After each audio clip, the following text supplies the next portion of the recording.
On a senti, Madame Poder, on a senti ici, notamment, on a beaucoup parlé de prise en charge, mais on a également beaucoup parlé de recherche et d'innovation. Et on a senti quelques inquiétudes de la part des professionnels. Dans le fond, oui, bien entendu, au progrès médical, mais comment demain le financer? Est-ce qu'on peut les rassurer ou est-ce qu'ils ont, dans le fond, peut-être effectivement raison de s'inquiéter? Écoutez, la France peut se féliciter d'avoir un modèle de financement de la cancérologie qui fait une très grande place à l'innovation. Dois-je rappeler que sur la liste en sus, l'essentiel des dépenses consenties le sont en faveur de l'innovation dans le domaine de la cancérologie. Simplement, il faut que nous ayons une gestion très dynamique de cette liste. Nous savons que certaines molécules vont tomber dans le domaine du généricable avec une chute des prix sur le marché et une possibilité du coup de réintégration dans des tarifs, laissant ainsi la place à de nouvelles thérapies.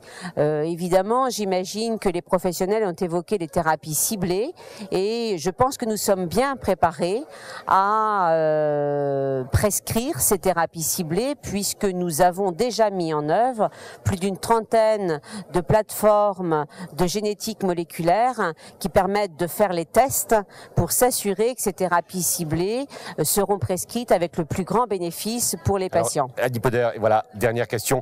Il y a eu plusieurs messages que vous avez fait passer aux professionnels, mais le message essentiel, à votre avis, pour travailler, pour préparer l'avenir, pour aujourd'hui, mais aussi pour demain, pour ceux qui s'intéressent au cancer? Il y a un message essentiel, c'est de poursuivre sur la voie qui a été la nôtre, c'est-à-dire du décloisonnement total avec les patients, donc c'est-à-dire d'une coopération entre les professionnels de santé, mais d'une coopération affirmée également avec les médecins traitants et toutes les équipes de paramédicaux qui travaillent avec ces médecins traitants. C'est un enjeu nouveau du nouveau plan cancer et je pense qu'il faut vraiment qu'on y attache toute l'attention requise et puis un peu en forme d'invite pour les rencontres de l'année prochaine, j'ai insisté quand même sur la nécessité pour relever ces défis qui sont les nôtres de recruter et de fidéliser des professionnels à la fois très pointus, je pense aux radiophysiciens, aux dosimétristes, aux spécialistes de la génétique moléculaire, mais aussi des professionnels qui vont être au plus près du patient, qui sont ces professionnels qui sont dans le premier recours, les médecins traitants, les infirmiers, en disant d'ailleurs qu'il fallait une forte interactivité entre ces deux catégories de professionnels pour qu'il y ait un très grand respect et un partage d'informations entre les uns et les autres.